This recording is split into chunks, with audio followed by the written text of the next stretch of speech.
सब गुरुकुल परिवार की ओर से उनको बहुत बहुत धन्यवाद। मैं आपको सबको बताना चाहूँ, जिस दिन से इस गुरुकुल का शुभारंभ हुआ उस दिन से गुरुकुल की सारी जिम्मेदारी इन्हीं हरिओम शास्त्री जी के ऊपर है और इतनी अच्छी तरह से निभा रहे हैं कि शायद मैं नहीं निभा पाता। तो कहते हैं ना, भगवान स्वयं कोई न कोई व्यवस्था करते हैं। यद्यपि हरिओम जी बहुत छोटे से थे, तब से संपर्क में हैं, लेकिन गुरुकुल की जब नींव रखी गई और जैसे शुरू हुआ, भगवान ने कहां से भेज दिया कि जाओ तुम्हें ये गुरुकुल का कार्य संभालना है। तो ईश्वर से यही प्रार्थना कि बस ये इस व्यवस्था को ऐसे ही संभालते रहें, भगवानों ने इस प्रकार की शक्ति दे। आइए हमारा केवट का प्रसंग, बोल वृंदावन बिहारी लाल की।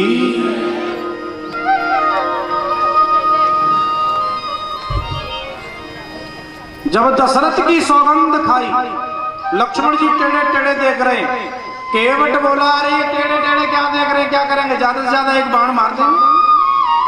बरु तीर मारे लखन पे, जब लगी न पाए पखारी हो, तब लगी न तुलसीदास नाथ कृपाल पार उतारी। राधे। जब तक चरण नहीं धोऊंगा, नाव में बिठाऊंगा नहीं। लक्ष्मण जी अगर मारना हो तीर तो मार दो, आज मरने में भी मुझे बहुत फायदा है।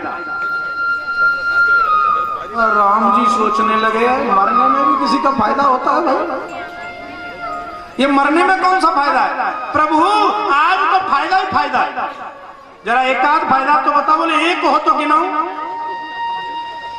बता तो सही। केवट कहता है, महाराज पहला फायदा, मैं गंगा के बीच में खड़ा हूं, गंगा की धारा में खड़ा हुआ हूं। अगर लक्ष्मण जी तीर मारेंगे मेरी मृत्यु हो जाएगी गंगा की गोदी में। अरे लोग तो मरने के बाद, जलाने के बाद अस्थियों को गंगा जी में प्रवाहित करते हैं, मैं तो साक्षात गंगा की गोद में बह जाऊंगा। पहला फायदा। दूसरा फायदा प्रभु, जब मैं मर जाऊंगा मेरी पत्नी को पता चलेगा, मेरे बच्चों को पता चलेगा, और रोते रोते सब आएंगे, सारा गांव दौड़ा दौड़ा आएगा, मेरी मृत्यु पर रोएगा, बिलखेगा, हाहाकार मचाएगा। प्रभु मुझे अच्छी तरह से पता है, आप इतने कठोर हृदय वाले नहीं हैं कि आप उस परिस्थिति में मेरे घर वालों को, मेरे गांव वालों को छोड़ के चले जाए। बोले फिर क्या करेंगे? अरे प्रभु करेंगे क्या, आप वहां रह करके मेरे परिवार को सांत्वना देंगे और कम से कम 13 दिन तक जरूर रहेंगे। जब तक मेरी 13वीं नहीं हो जाएगी तब तक जाने वाले तो है नहीं। तो मेरा ही फायदा नहीं, मेरे परिवार का फायदा, सारे गांव वालों का फायदा, सब 13 दिन तक आपके साथ रहेंगे। एक और फायदा प्रभु, मैं मर जाऊंगा तो मेरा अंतिम संस्कार अपने हाथों से तो करोगे आप, और जब अंतिम संस्कार करोगे तो फिर 13 दिन तक बैठ के शोक मनाओगे, 13वीं कराओगे, गरुड़ पुराण की कथा कराओगे, उसके बाद कहीं जाने का सोचोगे। लक्ष्मण जी सोचने लगे, बाप रे बाप, इसको मारने से इतने काम, पहले इसका संस्कार कराओ, फिर घर वालों को सांत्वना दो, फिर गरुड़ पुराण की कथा कराओ, फिर 13वीं कराओ, तब कहीं जाने की सोचो। लक्ष्मण जी ने भी विचार त्याग दिया।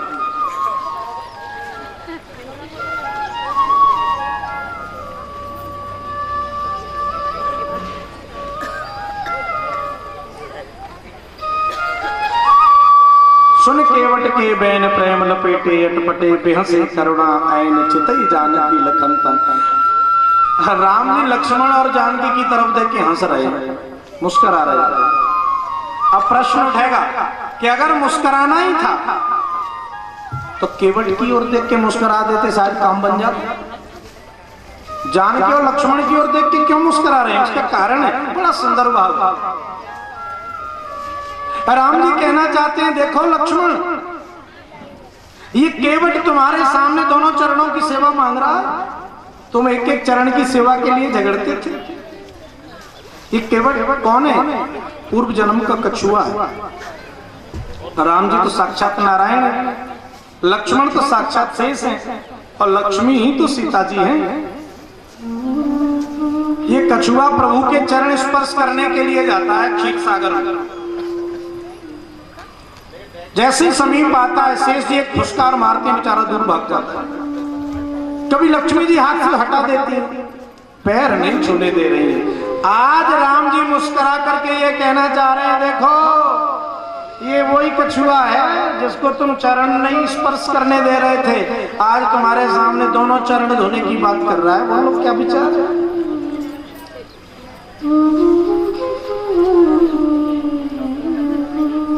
इसलिए प्रभु मुस्कुराए। अंत में भगवान ने कह दिया ठीक है केवट चल चरण धो ले। जैसे प्रभु ने कहा कि चरण धो ले, केवट बड़ी प्रसन्नता पूर्वक नाव में से बाहर आया, किनारे पे आया। प्रभु मैं अभी आया और केवट चल दिया गांव की तरफ। भगवान बोले अरे केवट कहां जा रहा है? प्रभु आपके चरण धोने हैं ना। लक्ष्मण बोले तो प्रभु यहाँ, उनके चरण यहाँ, गंगा जी यहाँ, अब जाकर रहा गांव में। केवट बोला महाराज माफ करना, पढ़ा लिखा जरूर नहीं हूँ पर इतना तो जरूर जानता हूँ कि जब भी कोई शुभ काम करें, जब भी कोई धर्म का काम करें, अकेले नहीं करना चाहिए, पत्नी जरूर साथ में होनी चाहिए। मैं पत्नी को तो निभाला हूँ। लक्ष्मण जी सोचे हो तो गया काम। अब ये घर जाएगा, पत्नी को लाएगा, पत्नी घर मिले न मिले, पड़ोसी के यहाँ बैठी हो चर्चा कर रही हो साग सब्जी की, फिर उसको ढूंढेगा, तब लेके आएगा, तब चरण धोएगा, तब नाम में क्या होगा यही जान। केवट गया घर, पत्नी को जाके बोला चलो प्रभु आए चरण धोने। केवट की पत्नी उदास हो गई। अरे उदासी का कारण क्या है?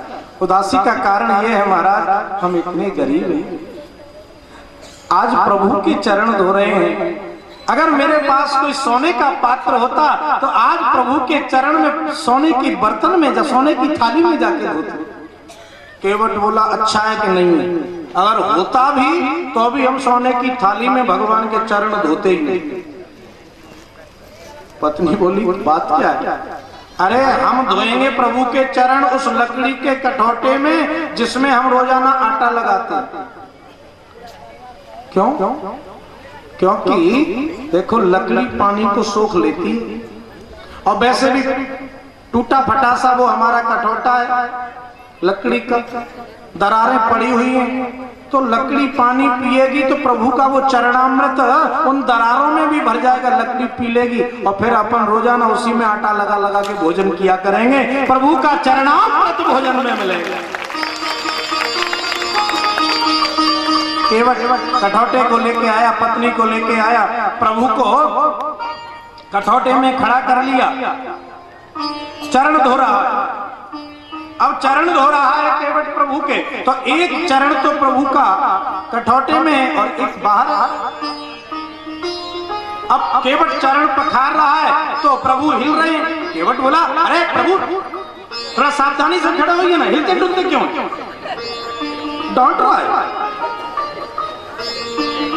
प्रभु बोले केवट से अरे भैया केवट एक पैर से हम खड़े हैं, वो भी पैर तूने लटकाए रखो है, अब थोड़ा हिलना डुलना तो होगा ही ना।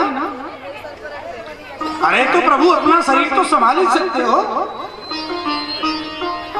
अब फिर केवट ने चरण धोए तो फिर प्रभु थोड़े से हिले। अरे केवट में गिर सकता हूं। अरे प्रभु अगर ज्यादा ही गिरने का डर है तो दोनों हाथ मेरे सिर पे रख के सहारा ले लो। बाहर है केवट, दोनों अपने हाथ प्रभु ने केवट के मस्तक पर रख दिए। केवट बड़ा प्रसन्न है, चरण धोए, चरणामृत लिया और प्रभु को नाव में बिठाया।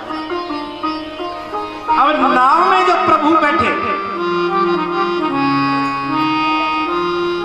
केवट नहीं चाह रहा कि मैं प्रभु को जल्दी से पार कर, नाव चलानी चाहिए सीधी, चला रहा टेढ़ी मेढ़ी।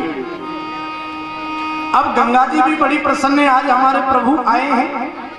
गंगा जी हमारे प्रेम के हिलोरे ले रही हैं।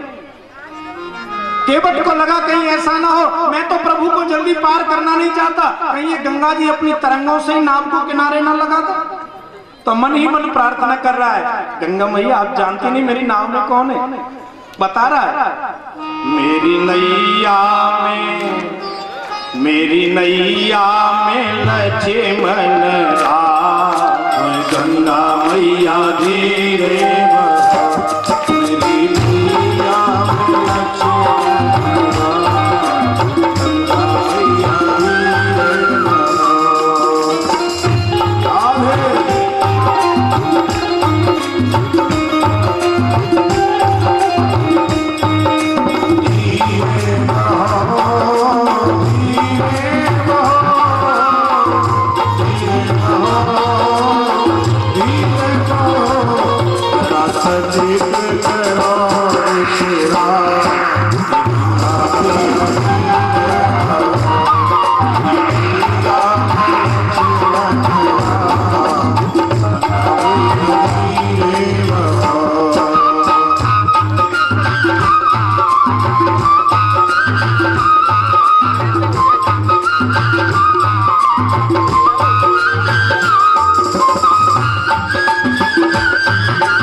मेरी नैया में लक्ष्मण राम,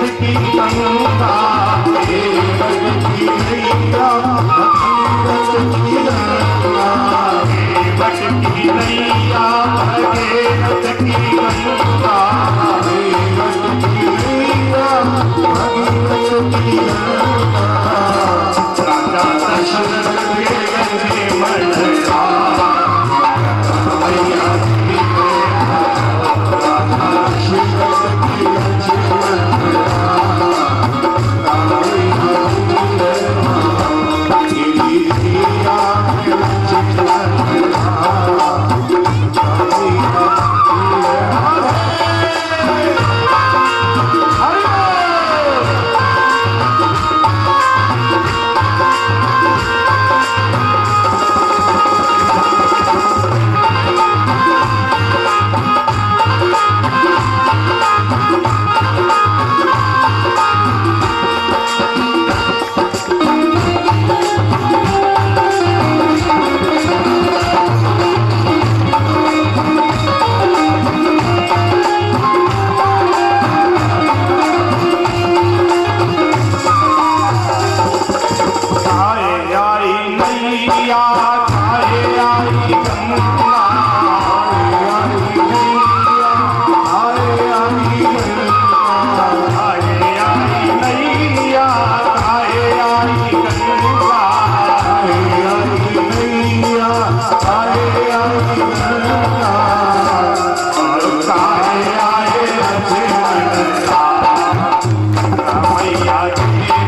केवट माँ गंगा से प्रार्थना कर रहा है कहीं आप मत लगा देना मेरी इस नैया को पार।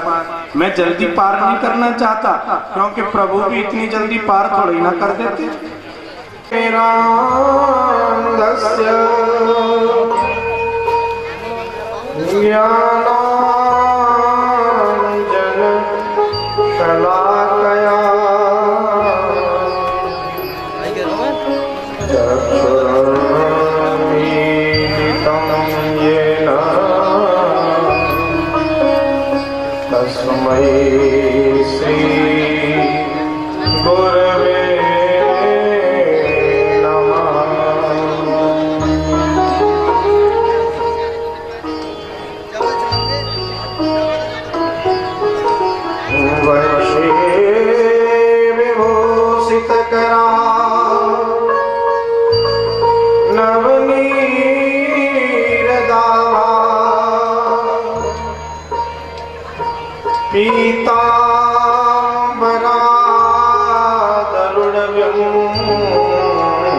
कृष्णा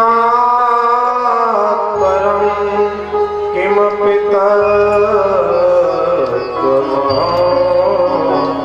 न जाने ध्येयं सदा परिभवमभीष्टदोहम्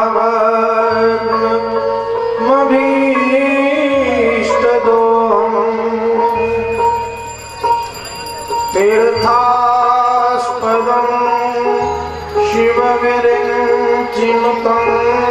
शरण्यं भक्त्यार्तिहं प्रणतपाल भवाब्धिपोतम्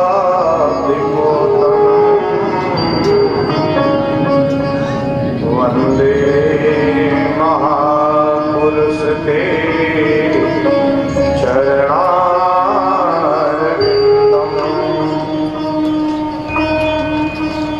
नारायणं नमस्कृत्य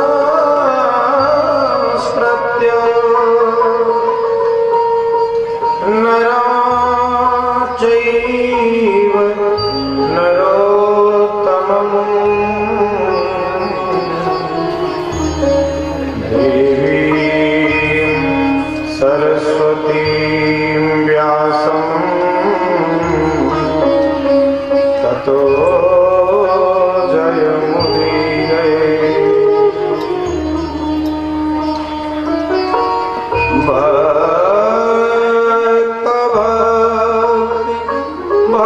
भगवन्त गुरु चतुर्नाम वपुए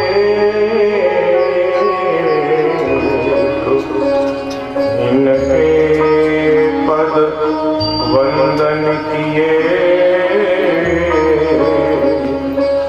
नाशहि विघ्न अनेक नाशहि विघ्न अनेक नाशहि विघ्न अनेक। ये श्री वृंदावन बिहारी लाल की जय हो।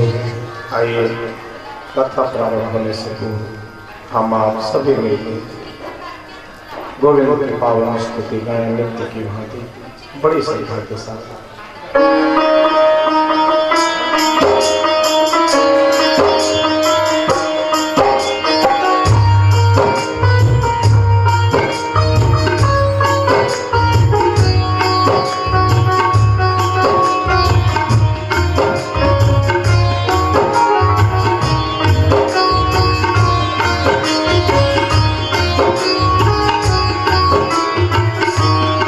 Adharam, Adharam, Adharam.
मधुरा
परमेश्वर अकार करुणा वरदान भक्त वाचा कर करो पिताम्बरधारी श्री बांके बिहारी जी की कृपा से श्रीमद् भागवत सप्ताह कथा के षष्ठम दिवस का शुभारंभ कर रहे हैं।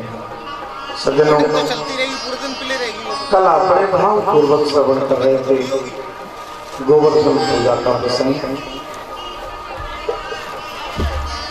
गोवर्धन पूजा मानो परमात्मा ने प्रकृति की पूजा का संदेश दिया है। गोवर्धन का अर्थ क्या है? ये जो गोवर्धन की लीला है मानो ज्ञान और भक्ति के वर्धन की लीला। ज्ञान और भक्ति का वर्धन करने वाली है गोवर्धन की कथा।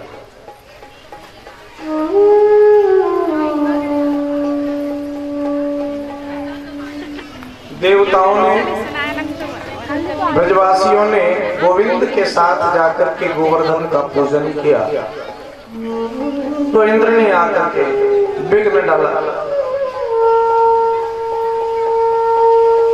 थोड़ा सा विचार करें, इस गोवर्धन पूजा का आध्यात्मिक भाव क्या है?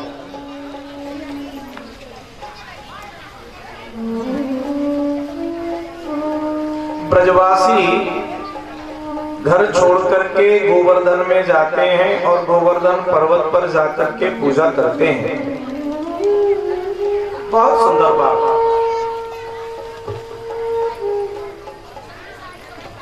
ब्रजवासियों ने गोवर्धन में जाकर के पूजन किया, आराधन किया, मानो भक्ति को बढ़ाने के लिए गृह कार्य से कुछ समय का अवकाश लेकर के हमें कहीं किसी संत सदगुरु के आश्रम पर जाकर के रहना चाहिए। बहुत सुंदर संदेश है गोवर्धन पूजा का।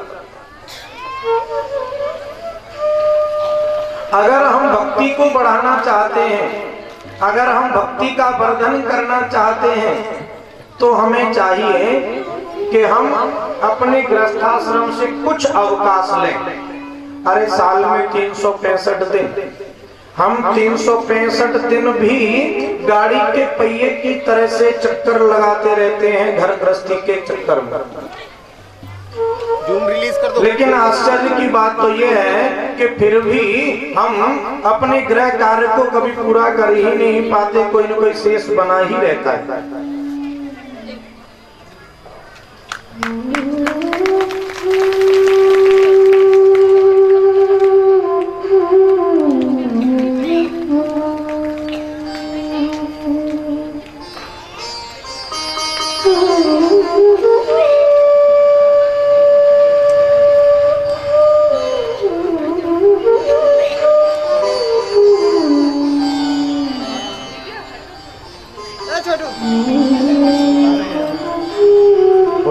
गोवर्धननाथ की जय।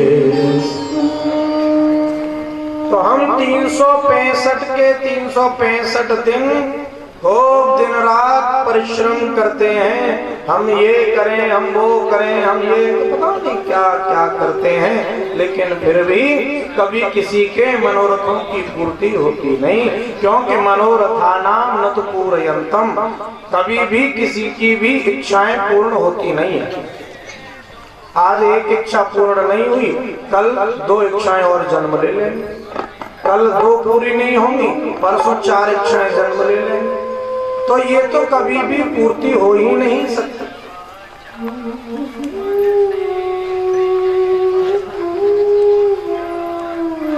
तो मैं ये नहीं कह रहा कि घर का काम छोड़ के कहीं वन में चले जाओ, घर का कार्य करो, करना ही चाहिए। मैं तो कहता हूँ धन्यो गृहस्थाश्रम, शास्त्र कहता है धन्य है गृहस्थाश्रम, और उसका विधिवत पालन करना ये किसी तपस्या से कम नहीं है। लेकिन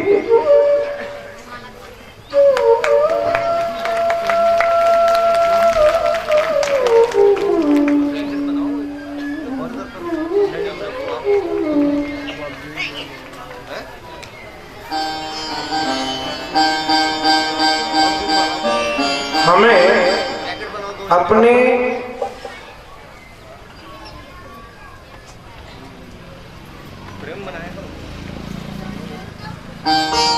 भक्ति को बढ़ाने के लिए गृहस्थाश्रम का पालन करते हुए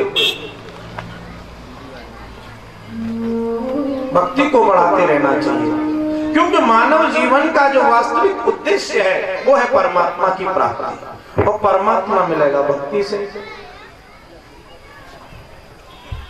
तो हम भक्ति का वर्धन करने का प्रयास करें।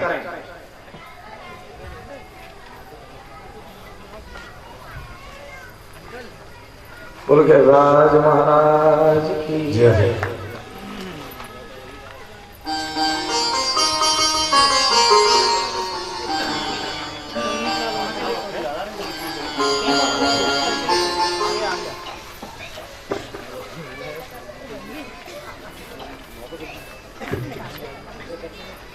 गिरिराज धरण हम तेरी शरण, गिरिराज धरण तो तेरी शरण, गिरिराज धरण तो तेरी शरण, गिरिराज धरण तो तेरी शरण,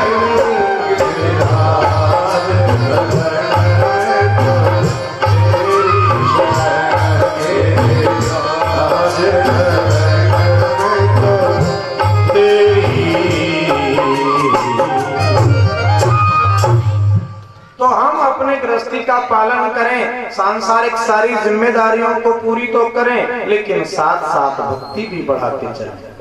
अच्छा, उस भक्ति का वर्धन करने के लिए हमें करना क्या होगा? देखिए, अब घर में रहते हुए सांसारिक कामों में फंसे होते हुए भी हम भक्ति तो करें, लेकिन फिर भी उतना संभव नहीं हो पाता।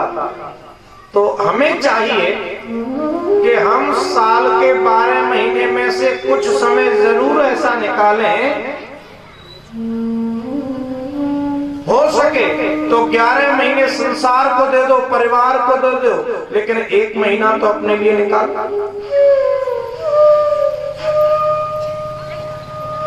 और वही समय वास्तव में हमारे लिए है जो हम केवल और केवल प्रभु आराधना में बिताते हैं, भगवान की साधना में बिताते हैं, प्रभु के स्मरण में बिताते हैं, वही हमारे लिए है।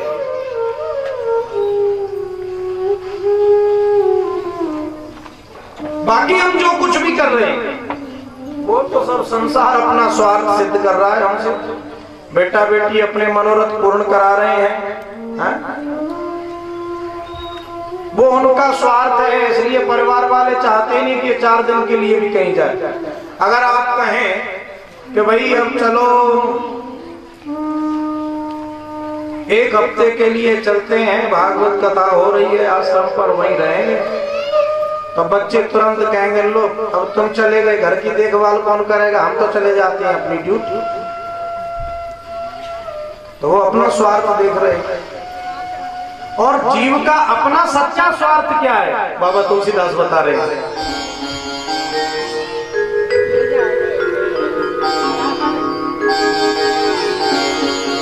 बड़ा सुंदर गाया है तुलसी जी ने। स्वार्थ साच जीव कर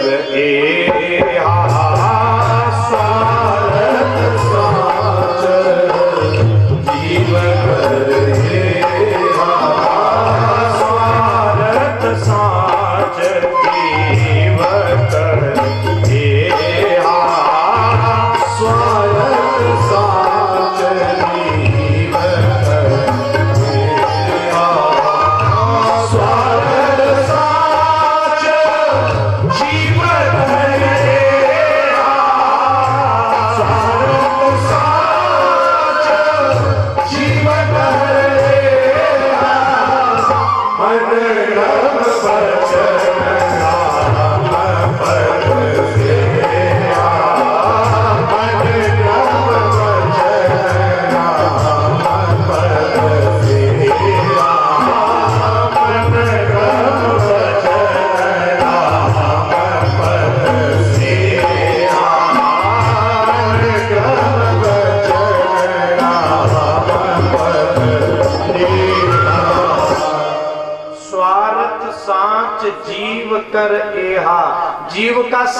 स्वार्थ क्या है ये तो तुलसी जी ने गाया है। क्या है? मन क्रम वचन राम पद नेहा। ए जीव, तेरा सच्चा स्वार्थ तो तभी सिद्ध हो पाएगा जब मन वचन कर्म से तू प्रभु के चरणों का प्रेमी हो जाएगा, प्रभु के चरणों में तेरा प्यार हो जाएगा, तो तेरा सच्चा स्वार्थ है। बाकी तू समझता है कि अगर किसी से मैं अपना काम निकाल लूं, अपना स्वार्थ सिद्ध कर लूं, कहीं भूल कर रहा है। तेरा सच्चा स्वार्थ है तू ये न प्रकारेण किसी न किसी तरह से मेरे गोविंद के चरणों में प्रेम करने लग जा, तो तेरा समझो स्वार्थ सिद्ध हुआ। स्वार्थ सांच जीव कर गेहा, मन क्रम वचन राम पद नेहा। तो हमें चाहिए कि हम प्रभु के चरणों के अनुरागी बने। इसके लिए हम क्या करें? अब घर गृहस्थी में रहते रहते ये सब कर पाना इतना आसान नहीं होता। तो हो सके तो हमें साल के 12 महीनों में से 11 महीने परिवार को दें, संसार को दें, लेकिन 1 महीना हम अपना स्वार्थ सिद्ध करें। भाई 11 महीने हमसे खूब काम लो, मना नहीं करते, दिन रात काम करेंगे, लेकिन 1 महीना तो हमें छुट्टी दे दो। और उस 1 महीने में जाकर के किसी संत के आश्रय में, किसी सदगुरु के आश्रय में, किसी साधना स्थली में जाकर के अपनी साधना को बढ़ाएं, अपने प्रभु के चरणों में प्रेम को बढ़ाएं, तो समझो हम सही दिशा में जा रहे हैं, हम प्रभु के चरणों के अनुरागी बन रहे हैं। और यही किया ब्रजवासियों ने गोवर्धन में जाकर। गोवर्धन में जाकर के ब्रजवासी गोवर्धन की पूजा करते हैं, मानो घर गृहस्थी से थोड़ा सा छुटकारा लेकर के, और गोवर्धन में जाकर के प्रभु की आराधना करते हैं, प्रभु की साधना करते हैं। एक निवेदन, जब ब्रजवासियों ने जाकर के गोवर्धन में पूजन किया तो इंद्र ने बरसात, इंद्र हैं देवताओं के राजा, ये जीव भी, कोई साधक जब साधना पथ पर चलता है, कोई भक्त जब भक्ति मार्ग पर आगे बढ़ता है, तो उसकी भक्ति में भी बाधा उत्पन्न होती है, वहां भी बरसात होती है। और जानते हैं वहां बरसात कौन करता है? यहाँ बरसात कर रहे हैं देवराज इंद्र। और जब कोई भक्त साधना पथ पर जाकर के साधना को बढ़ाता है,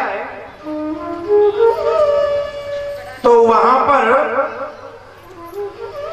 जो इंद्रियों के जो देवता हैं, वो इंद्रियों के देवता विषय रूपी जल की वर्षा करते हैं। तुलसी जी ने कहा है, देखिए हमारे प्रत्येक इंद्रिय के अलग अलग देवता हैं, और वो सब देवता अपनी अपनी इंद्रियों का भोग चाहता है। प्रत्येक इंद्रिय अपना भोग भोगना चाहती है। आंखें सुंदर देखना चाहते हैं, नासिका बढ़िया खुशबू चाहिए, जीभ की तो पूछो ही मत। डायबिटीज हो रही है, डॉक्टर ने खूब मना कर रखा है खाना मत, पर जैसे ही रबड़ी देखी और पानी आया, एक रसमलाई तो खा लूंगा, क्या बिगड़ जाएगा, एक ही तो है। अच्छा उसको खा लें, आपका क्या होगा, इससे जीव को कोई लेना देना नहीं, उसे तो अपना भोग चाहिए। प्रत्येक इंद्रिय अपना भोग भोगना चाहती है।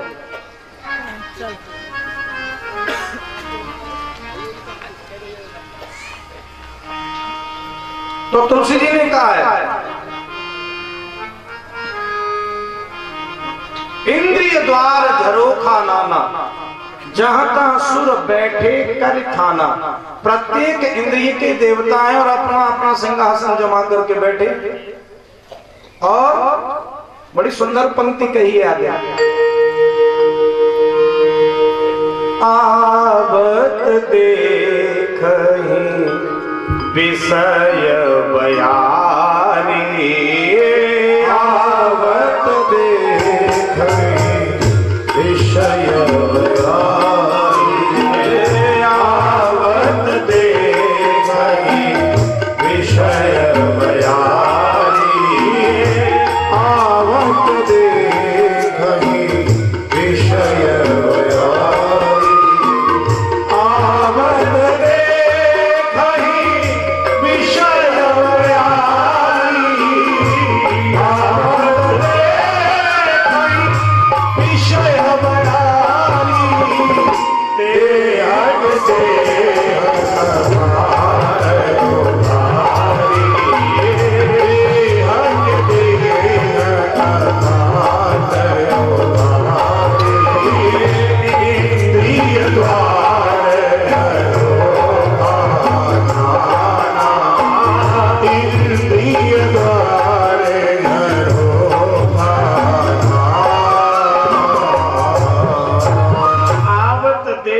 विषय बयारी, जैसे ही विषय रूपी हवा आती देखते हैं, ते हट दे कपाट उघारी, तुरंत दरवाजा खोल देते हैं। आ जाओ। मानो इंद्रियों के देवता विषय रूपी जल की वर्षा करते हैं जब आप भक्ति मार्ग पर आगे बढ़ते हैं तो। अच्छा, जब आप भक्ति को बढ़ाने के लिए किसी संत सदगुरु के आश्रय में जाएं, वहां भक्ति के वर्धन के लिए आप साधना करें, तो ये इंद्रियों के देवता जरूर आपके जीवन में उस समय विषय रूपी जल की वर्षा करेंगे ही करेंगे। तो उस समय हमें क्या करना चाहिए? जो ब्रजवासियों ने किया। क्या किया ब्रजवासियों ने? जब इंद्र ने वर्षा की तो ब्रजवासी कन्हैया की शरण में चले गए। हमें भी तुरंत कन्हैया की शरण ग्रहण करना चाहिए। हे गोविंद, अब तू ही बचा सकता। तो कन्हैया ने गोवर्धन पर्वत को उठा लिया।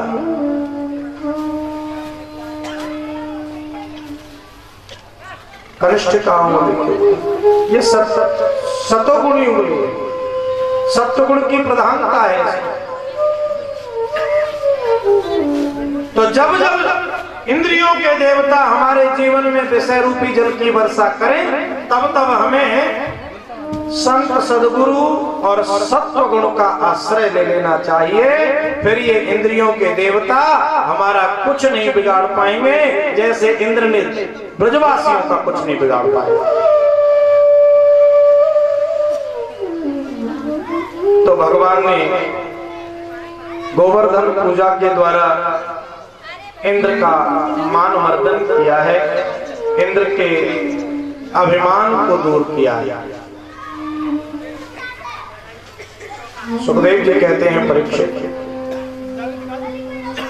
जैसे इंद्र को इंद्र होने का अभिमान है न जी, ऐसे कामदेव को भी बड़ा अभिमान था। मैंने बड़े बड़े ऋषि मुनियों को परास्त कर दिया है।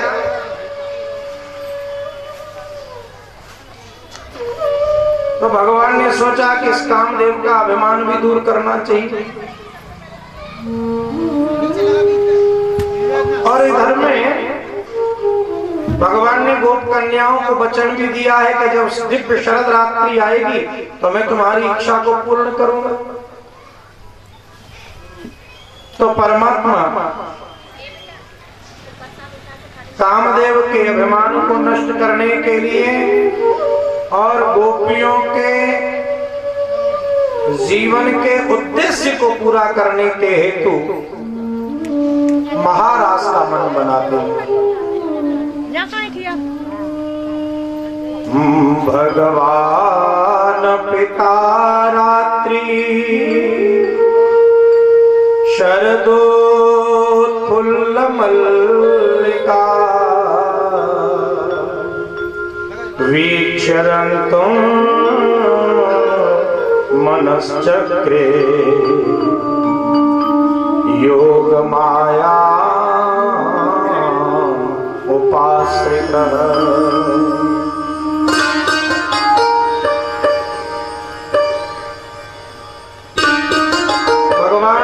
श्री कृष्ण ने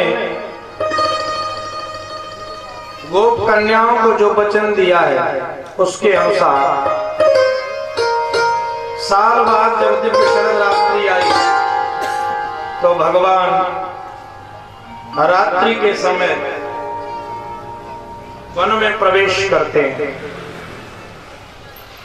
हाँ, बड़ा ही मधुर दृश्य है।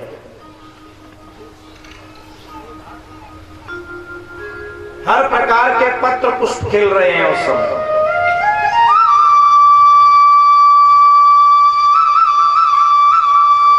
भगवान ने योग माया का आश्रय लिया और प्रभु वन में विहार करने की इच्छा करते हैं। चंद्रमा अपनी पूर्ण 16 कलाओं से उदित है। चंद्रदेव ने अपनी दिव्य किरणों के द्वारा संपूर्ण वन को प्रकाशित कर दिया है, जगमगा रहा है। जब ऐसी मांगलिक बेला देखी तो मेरे श्याम सुंदर ने बड़ा सुमधुर वेणुनाद किया। भगवान बंसी बजाते हैं। जैसे ही मेरे प्रभु ने वेणुवादन किया, बंसी बजाई, ये बंसी की ध्वनि ब्रज गोपियों के कानों में पड़ रही है। जो गोपी उस शब्द को सुनती है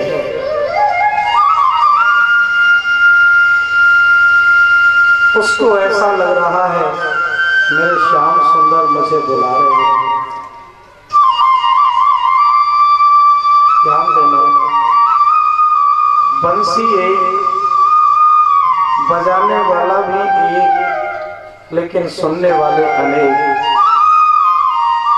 और जो भी ब्रजगोपी सुन रही है उसको ऐसा लग रहा है ओहो मेरे श्याम सुंदर मेरा नाम लेके मुझे पुकार रहे हैं। हर गोपी को लग रहा है मेरे कन्हैया मुझे बुला रहे हैं, मेरे श्याम मुझे बुला रहे हैं। और जो जिस अवस्था में है दौड़ पड़ती है। कोई गोपी तो भोजन परोस रही थी, एक हाथ में थाली है, एक हाथ में परोसने वाला चम्मच है, भूल गई मैं क्या कर रही हूं, उनको लेके ही चलती। कोई गोपी तो श्रृंगार कर रही थी।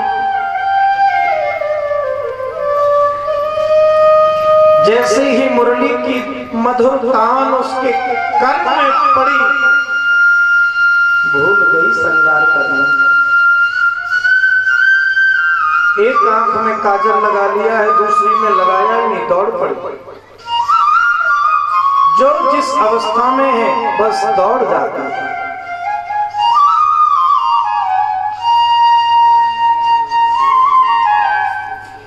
चारों तरफ से गोपियों के झुंड चले जा रहे हैं।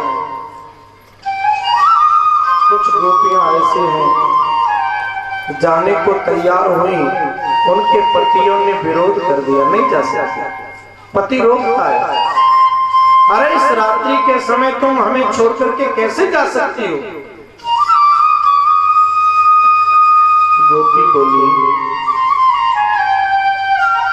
मेरे श्याम मुझे बुला रहे हैं, मैं कैसे रुकूं। लेकिन तुम्हारे पति हम हैं और हम मना कर रहे हैं, तुम नहीं जाओ। तो कोई गोपी तो ऐसी है सज्जनों, अपने पति से कह देती है अरे तू इस शरीर का पति है ना, मैं ये शरीर तेरे ही पास छोड़ जाती हूँ। तो कोई गोपी तो ऐसी है जो अपने इस पांच भौतिक शरीर को छोड़ गई और सूक्ष्म शरीर से ही गोविंद के पास पहुंच गई। आपको निवेदन करता चलूं, ये गोपियां कोई साधारण गोपी नहीं है।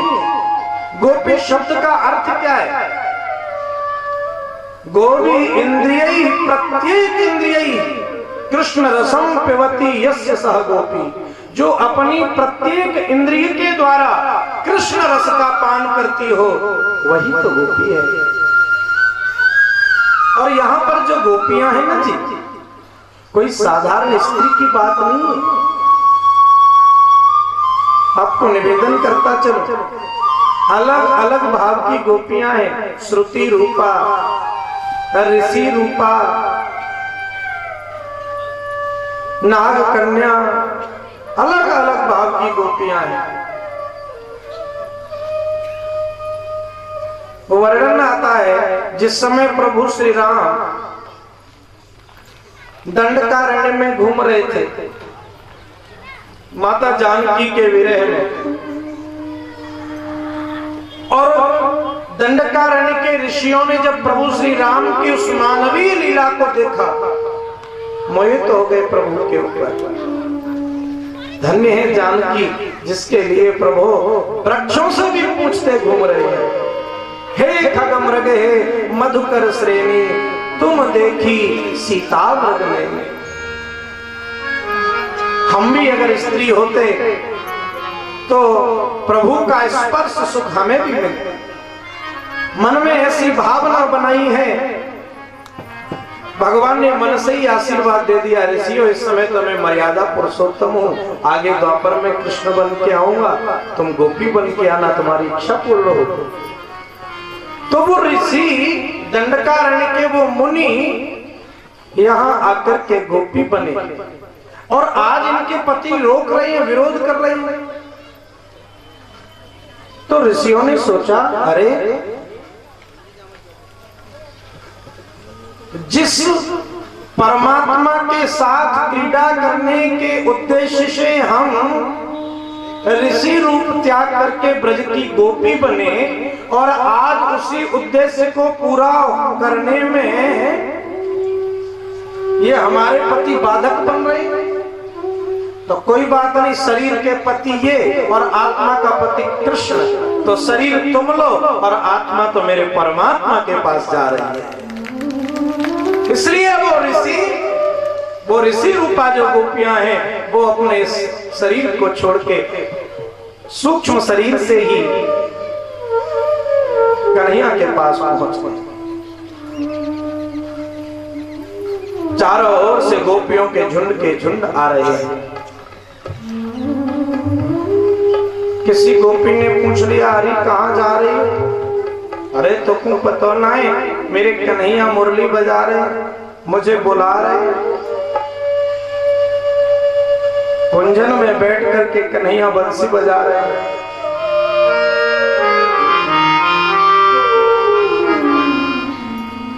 बंसी बजावे कुंजन में मेरो सुंदर सांवरिया। बंसी बजावे कुंजन में मेरो सुंदर सांवरिया। बंसी बजावे कुंजन में मेरो सुंदर सांवरिया। बंसी बजावे कुंजन में मेरो सुंदर सांवरिया। सुंदर सांवरिया मेरो रंगीलो सांवरिया। सुंदर सांवरिया मेरो रंगीलो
बंसी बजा रहे हैं और बंसी बजा के हमें बुला रहे हैं, तो वहीं जा रहे हैं।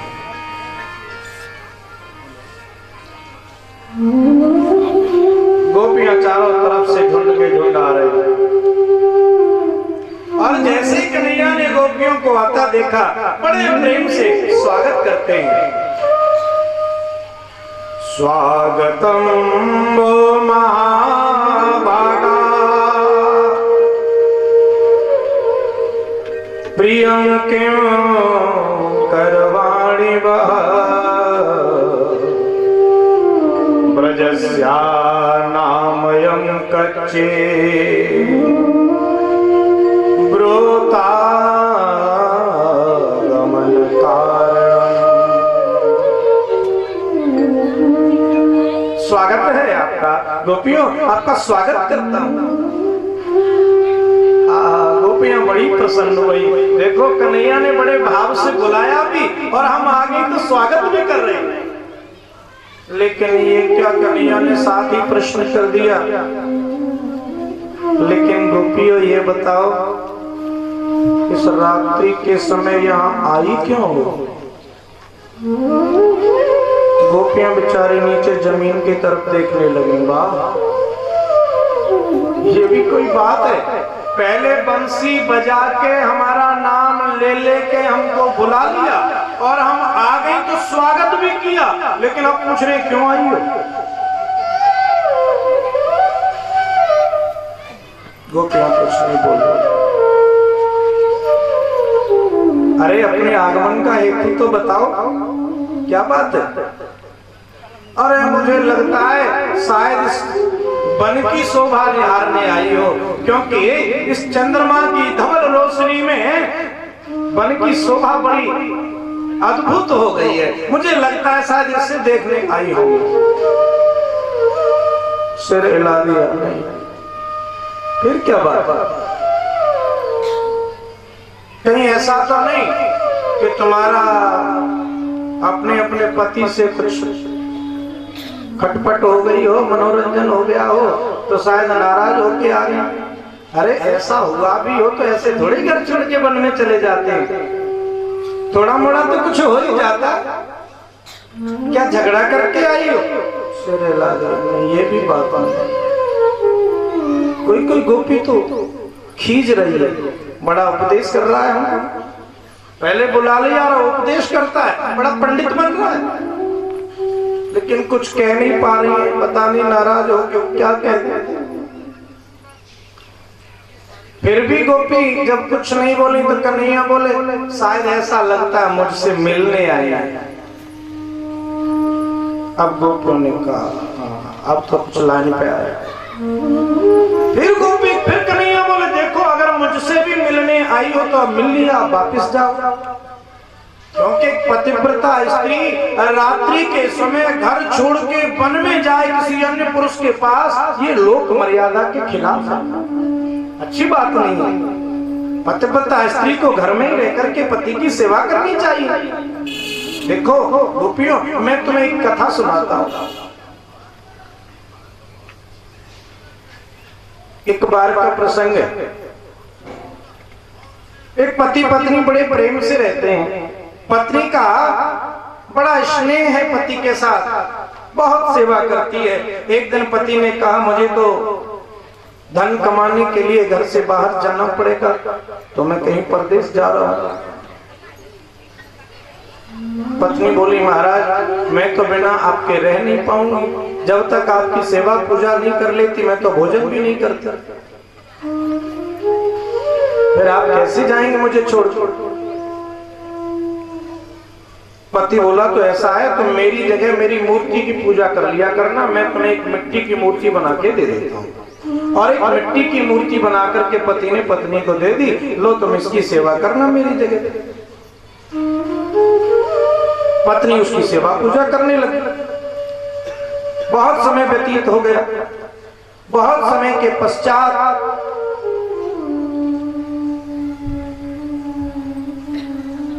पति लौट करके आया। पति जब लौट करके आता है परदेश से, दरवाजा खटकाया उसने, पत्नी उस समय उस मिट्टी की मूर्ति की पूजा कर रही थी। अब पति दरवाजे पर खड़ा है, पत्नी अंदर मूर्ति की पूजा कर रही है, आवाज लगाता है दरवाजा खोलो। अब पति की मूर्ति की पूजा में पत्नी लगी हुई है। भगवान बोले फिर क्या हुआ? गोपियां कहती हैं कन्हैया फिर हम आपसे पूछना चाहती हैं अब उस पत्नी को क्या करना चाहिए, पूजा छोड़ के जाए दरवाजा खोलने या पूजा करती रहे? भगवान बोले अरे ये भी पूछने की बात है, जब असली पति आके दरवाजे पे खड़ा है तो फिर नकली मिट्टी की मूर्ति की पूजा क्यों कर रही है? मिट्टी की मूर्ति की पूजा छोड़े और अपने असली पति की सेवा करे।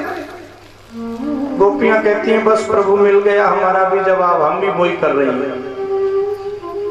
जिस पति के बारे में तुम इतना उपदेश हमें कर रहे हो वो तो सब मिट्टी की मूर्तियां हैं, वास्तव में सच्चा पति तो गोविंद इस आत्मा का तू है, तो हम तो वही कर रहे हैं, फिर वापस जाने की बात क्यों करते हो?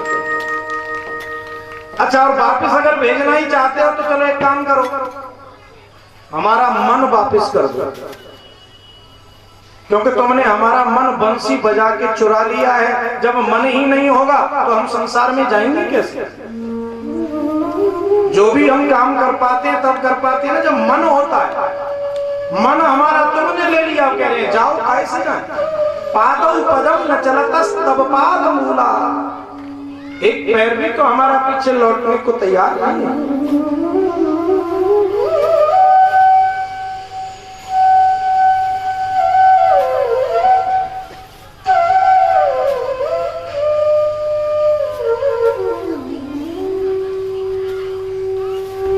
गोपियां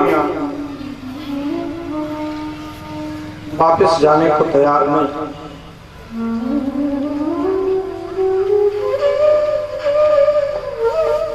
इधर में कामदेव तो अपनी पूरी सेना के साथ आई गया है। भगवान ने कामदेव को पूछा कहिए कामदेव आप कैसे पधारे? बोले महाराज जहाँ स्त्री पुरुष का साथ हो और ऐसा सुंदर दृश्य हो वहां हम उपस्थित हो ही जाते। हमको बड़ा अभिमान है। भगवान कहते चल आज तुझे भी पूरी छूट मिलेगी। अपनी सारी सेना के साथ उपस्थित है का सुमन बाणों कोई वर्षा करता है।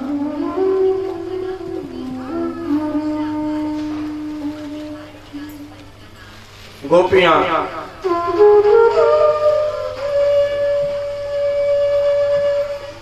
भगवान श्री कृष्ण के समीप हैं। अच्छा जब गोपियां और गोपी और कृष्ण की मधुर वार्ता प्रारंभ जब हुई तो किसी किसी गोपी को अभिमान हो गया।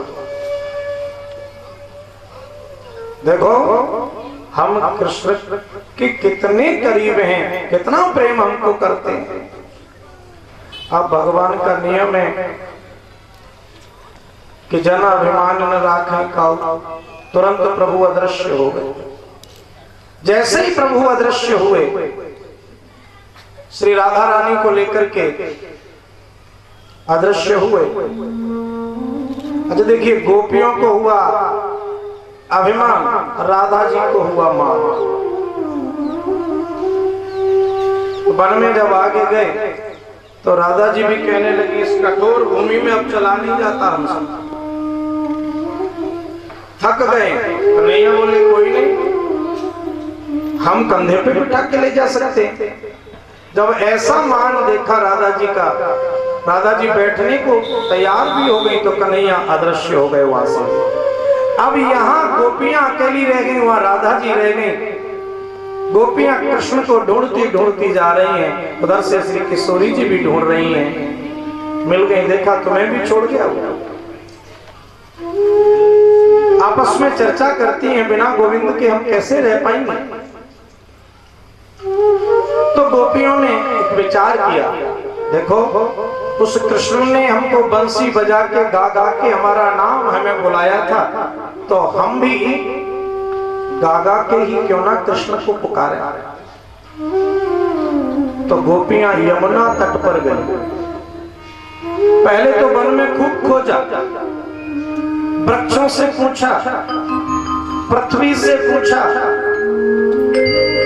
तुलसी जी से जाकर के पूछती हैं, अरे तुझसे तो गोविंद हमेशा प्रसन्न रहते हैं, इतने प्रसन्न रहते हैं कि जब तक तेरा एक पत्ता न पड़ जाए उनके भोग में, भोग भी स्वीकार नहीं करते। तुझे जरूर पता होगा, कहाँ है बता दे। हवा चल रही थी, तुलसी हिल रही है, कोई दूसरी गोपी बोली किससे पूछने बैठी है, सिर हिला रही है, नहीं बताऊं। क्यों बताएगी वो, चलो हम ही पुकारती हैं। तो गोपियां यमुना तट पर आई और यमुना है भक्ति। दुनिया में खोज लो, अगर परमात्मा को खोजना है तो भक्ति के किनारे पर जाना पड़ेगा। जब तक भक्ति के किनारे नहीं लगेंगे तब तक परमात्मा मिलता नहीं। तो गोपियां यमुना तट पर आकर के गोविंद को पुकारती हैं। बड़ा सुंदर एक गीत गाया है जिसे भागवत जी में गोपी गीत के नाम से जानते हैं। आइए एकादश श्लोक का उच्चारण करते हैं बड़े भाव से, गोपी भाव से। हम भी गोपी भाव से गोविंद को पुकारें। हे गोविंद, जैसे गोपियों के मध्य आप प्रकट हुए, उनकी पुकार सुन करके आज हमारे हृदय में भी आप ऐसे ही प्रकट हो जाओ।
देखिए आज बड़ी प्रसन्नता का विषय है, बहुत सौभाग्य है हमारा, हमारे बीच में श्री हमारे बहुत आदरणीय डॉक्टर महेश पारासर जी, आप सभी परिचित होंगे भविष्य दर्शन से, जो हमारे आगरा में ही नहीं बल्कि हमारे देश के बहुत से क्षेत्रों में इनकी सेवा जा रही है ज्योतिष के माध्यम से। तो मैं बहुत बहुत अभिनंदन करता हूं व्यास गद्दी की ओर से, इस राधा माधव गुरुकुल परिवार की ओर से कि वो यहाँ इस कथा प्रांगण में पधारे। उनका बहुत बहुत अभिनंदन, बहुत बहुत धन्यवाद। हम आशा करेंगे कि वो गुरुकुल परिवार से ऐसे ही जुड़े रहेंगे। उनका बहुत बहुत आभार। वृंदावन बिहारी लाल की। और इस वृक्ष में राधा माधव गोकुल परिवार की ओर से व्यास मंच के माध्यम से एक सप्रेम भेंट के साथ सम्मान है। एक बार जोरदार तालियां, जोरदार तालियां। धन्यवाद।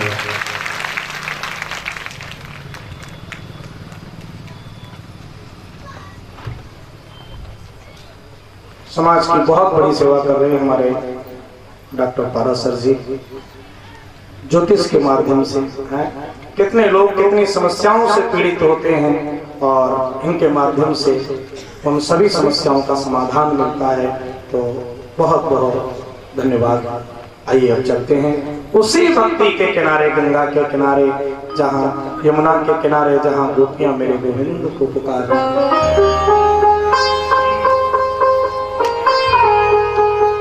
जय तेरे गाँव जन्म नाम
जन्म नाम ब्रज। तेरे जन्म से ये ब्रज धन्य हो गया। नहीं तो इस ब्रज को जानता ही कौन था तुम्हारे जन्म से पहले। चंचला लक्ष्मी अब इस ब्रज में ही आकर के रहने लगी है गोविंद। बड़ा महत्व बढ़ गया है हमारे ब्रज का तेरे अवतार लेने से। हे सखे, आप केवल यशोदा नंदन नहीं है, आप तो अखिल देवधारी जीवों के अंतरात्मा के साक्षी हैं गोविंद।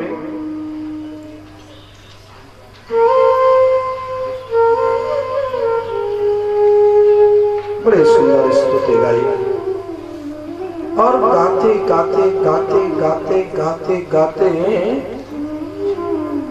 ऐसी परिस्थिति बन गई गोपियों की कि ऐसा लग रहा है कि गोविंद के विरह में कहीं प्राण ही ना त्याग दे।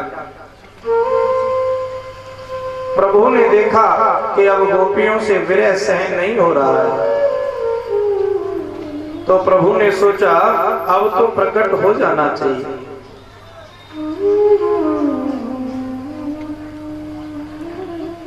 आसामा विरभूक्षौरी स्वयं मुखाम्बुजः पीताम्बरधर स्रगुली साक्षात् मन्मथ मन्मथ। अब प्रभु से रहा नहीं गया।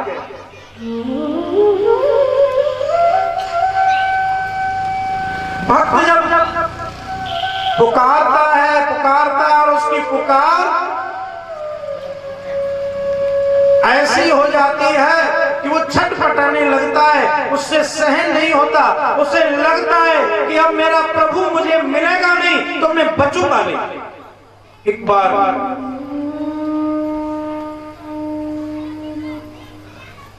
स्वामी रामकृष्ण परमहंस से पूछा, भगवान कब मिलते हैं? तो स्वामी जी ने कहा, भाई भगवान के लिए तो एक तड़प होनी चाहिए, छटपटाहट होनी चाहिए। कैसे छटपटाहट? बोले बताएंगे किससे? एक दिन स्नान करने के लिए नदी में गए और जिसने प्रश्न किया है वो भी साथ में स्नान कर रहा है। जैसे उसने स्नान करने के लिए डुबकी लगाई, स्वामी रामकृष्ण परमहंस ने उसका सिर अपने हाथ से नीचे दबा दिया और वो पानी में डूब गया। अब पानी में डूबा हुआ आदमी छटपटाने लगा, ऊपर उठ नहीं पा रहा है, छटपटाहट हो रही है, ऐसा लग रहा है कि अगर 1 मिनट में बाहर नहीं गया तो मर जाऊंगा। तुरंत स्वामी जी ने हाथ उठाया, ऊपर आ गया। महाराज क्या कर दिया आपने? ऐसा लग रहा था कि मैं मर जाऊंगा, तड़प रहा था, छटपटा रहा था। स्वामी जी बोले, बेटा जैसी छटपटाहट तेरी इस क्षण में थी, जब तेरी छटपटाहट ऐसी मेरे प्रभु के लिए हो जाएगी, मेरा परमात्मा उसी क्षण प्रकट हो जाएगा। तो प्रभु के लिए तो छटपटाहट होनी चाहिए, एक तड़प होनी चाहिए, एक व्याकुलता होनी चाहिए। परमात्मा जरूर प्रकट होंगे, क्यों नहीं होंगे? और गोपियों की ऐसी छटपटाहट देखी, मेरे प्रभु प्रकट हो गए।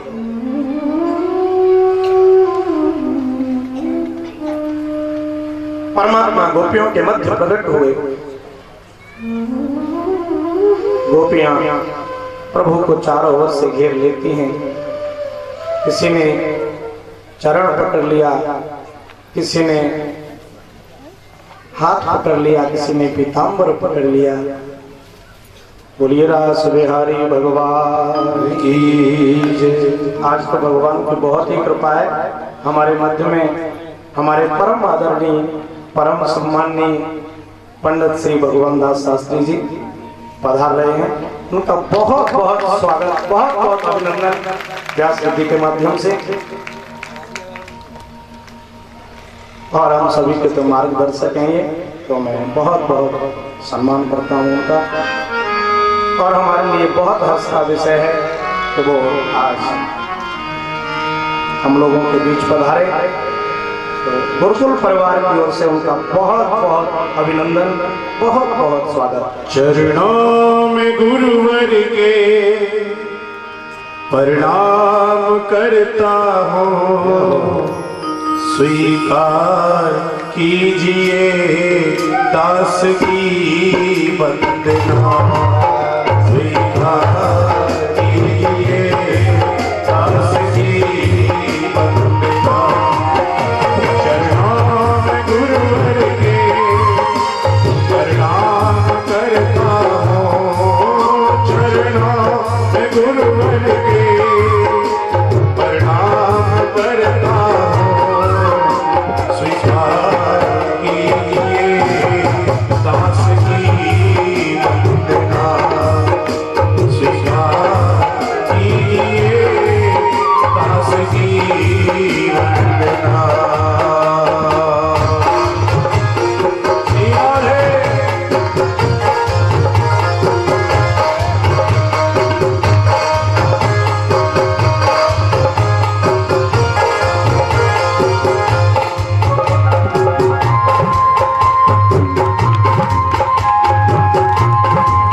चरणों में गुरु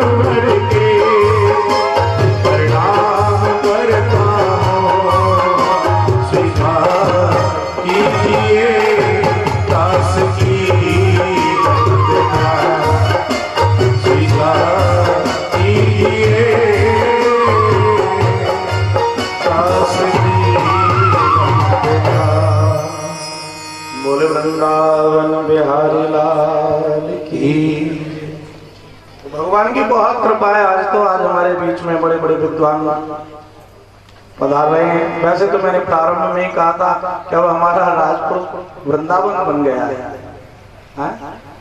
प्रतिदिन किसी न किसी विद्वान का आशीर्वाद मिलता है। और मैं तो एक विशेष निवेदन करना चाहूँ।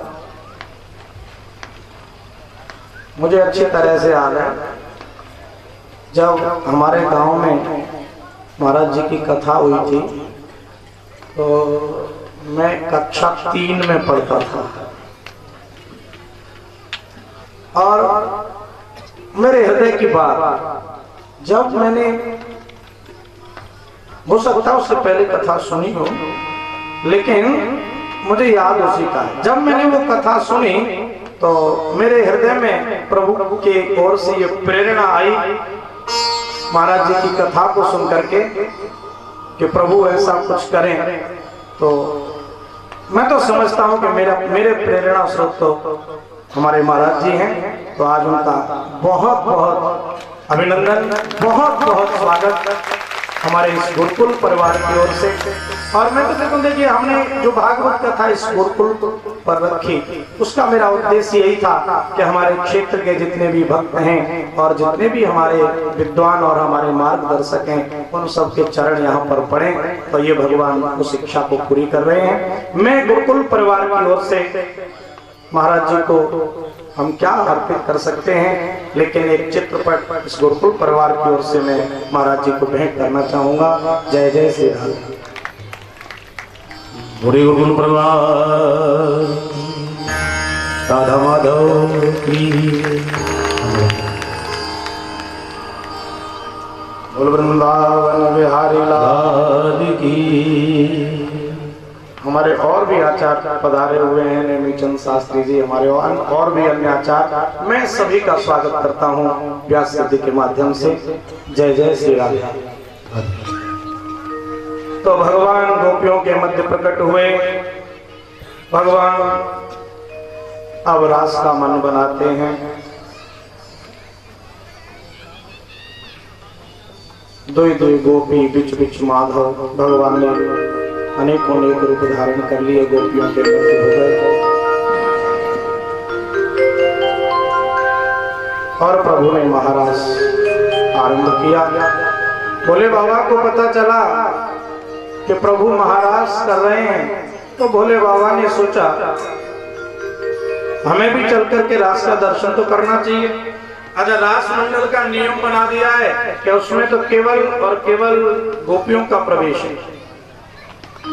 भोले बाबा जब गए तो गोपियों ने रोक दिया, प्रभु यहाँ तो केवल गोपी का ही प्रवेश है, स्त्री का ही प्रवेश है। भोलेनाथ बोले हमें तो दर्शन करना है। तो फिर प्रभु एक काम करो, आप भी गोपी बन जाओ। भोले बाबा को गोपी रूप धारण करा दिया। सुंदर साड़ी पहना दी, सारे श्रृंगार कर दिए। भोलेनाथ गोपी बन गए। तब से प्रभु का एक नाम हुआ गोपेश्वर। आप वृंदावन जाते हैं, गोपेश्वर जी का दर्शन करते होंगे। बोलिए गोपेश्वर भगवान की। अंदर प्रभु ने प्रवेश किया। जैसे ही जाकर के कन्हैया का हाथ पकड़ा, कन्हैया तो स्पर्श करते ही समझ गए गोपी नहीं तो गोपेश्वर बाबा आ गए। अब प्रभु ने महाराज किया, वेणु वादन करते हुए प्रभु ऐसा महाराज करते हैं, ब्रह्मा आदि देवता स्वर्ग में से इस महाराज का दर्शन कर रहे हैं।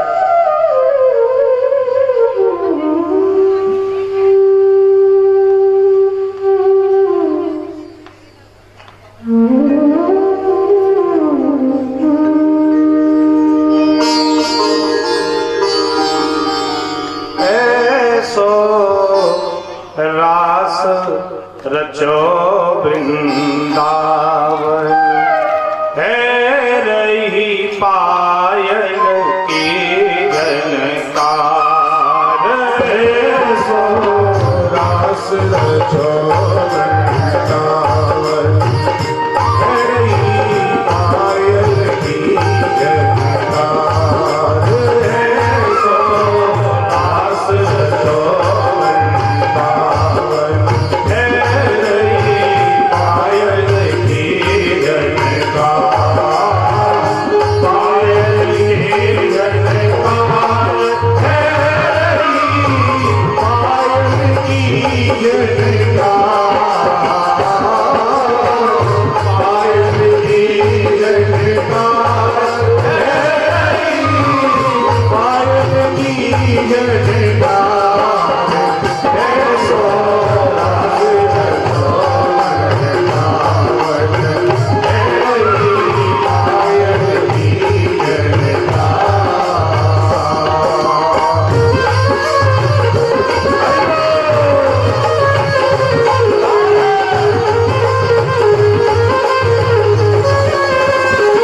कन्हैया